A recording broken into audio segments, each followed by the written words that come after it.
Pemirsa, pemerintah Kota Banjarmasin dan Kadem mengharuskan pemberian vaksinasi COVID-19 bagi kekanakan berumur 6 hingga 11 tahun mendapat apresiasi dari Wakil Rakyat di DPRD Banjarmasin.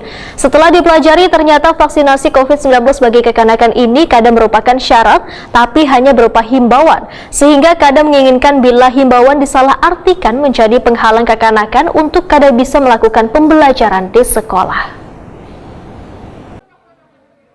Pemerintah Kota Banjarmasin dan Kadem mengharuskan pemberian vaksinasi COVID-19 bagi kekanakan berumur 6 hingga 11 tahun mendapat apresiasi dari Wakil Rakyat di DPRD Banjarmasin. Wakil Ketua DPRD Banjarmasin Matnor Ali FSEW takuni Prima TV jelang tengah hari Senin 31 Januari 2022 medahkan, walaupun vaksinasi COVID-19 merupakan sasaran bagi kekanakan berumur 6 sampai dengan 11 tahun dalam dunia pendidikan sesuai dengan SKB 4 Menteri, namun setelah dipelajari ternyata kadang merupakan syarat tapi hanya berupa himbauan supaya anak mau divaksin. Politisi Partai Golkar ini kadang menginginkan bila himbauan tersebut disalahartikan hingga menjadi penghalang kekanakan untuk kadang bisa melakukan pembelajaran di sekolah. Matnor Ali F menegaskan, bila dalam SKB 4 Menteri tersebut hanyalah berupa himbauan bagi pemerintah provinsi, kabupaten, dan kota agar sudah bisa melakukan vaksinasi bagi kekanakan berumur 6 hingga 11 tahun. Namun kadang merupakan keharusan. Bagi kekanakan yang belum bervaksin, maka sekolah diminta, ujar Matnor Ali F,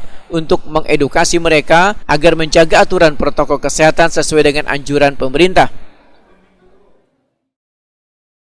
Sementara di dalam surat kesepakatan 4 menteri itu, merupakan himbauan, dihimbau semuanya provinsi, gubernur, kabupaten, kota untuk melakukan itu sudah bisa untuk dilakukan vaksinasi. Tetapi bukan menjadikan syarat mutlak mereka yang belum divaksin lalu tidak boleh PTM. Tetap bisa, tetapi dia bagi yang belum bisa divaksinasi harus diedukasi betul-betul, dia harus mengerti sesuai dengan protokol kesehatan, jaga jaraknya, karena mereka tuh rentan daripada sebelum mereka dilakukan vaksinasi.